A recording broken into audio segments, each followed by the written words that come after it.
उद्धव ठाकरे हे शरद पवार यांच्या भेटीला रवाना झालेत।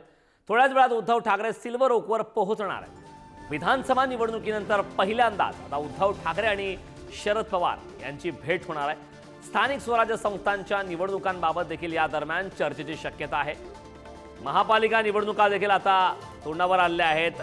महाराष्ट्राची मिनी विधानसभा, जिल्हा परिषद निवडणुका, पंचायत समिती या सर्व स्थानिक स्वराज्य संस्थांच्या निवडणुकांसंदर्भात देखील या बैठकीत चर्चा होण्याची शक्यता आहे। या संदर्भात ताजे अपडेट देण्यासाठी आपले प्रतिनिधी चेतन सावंत आपल्यासोबत जोडलेत। चेतन, निकालानंतरची खरं तर ही पहिलीच भेट आहे। उद्धव ठाकरे आणि शरद पवार यांच्या भेटीमध्ये नेमक्या काय घडामोडी घडू शकतात, कुठल्या महत्त्वाच्या मुद्द्यांवर चर्चा होण्याची शक्यता आहे?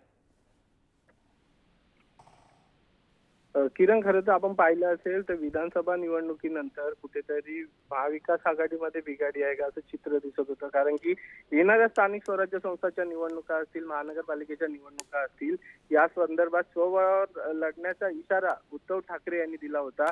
ठाकरेंची शिवसेना ही इथून पुढे म्हणजे ज्या स्थानिक स्वराज्य संस्थेच्या निवडणुका या स्वबळावर लढेल असं देखील सांगितलं होतं। त्यामुळे कुठेतरी महाविकास आघाडीमध्ये अलबेल नाही हे चित्र दिसून येत होतं आणि या अनुषंगाने सर्वत्र त्यानुसार प्रतिक्रिया देखील उमटत होत्या। अशामध्येच आज उद्धव ठाकरे यांनी शरद पवारांची भेट घेणं आणि त्यानंतर महाविकास आघाडी संदर्भातील पुढील रणनीती ठरवणं, यामागे नेमकी काय कारण आहेत, त्याचबरोबर येणाऱ्या महानगरपालिका निवडणुका। नक्कीच चेतन, खूप खूप धन्यवाद या सविस्तर अशा माहितीबद्दल।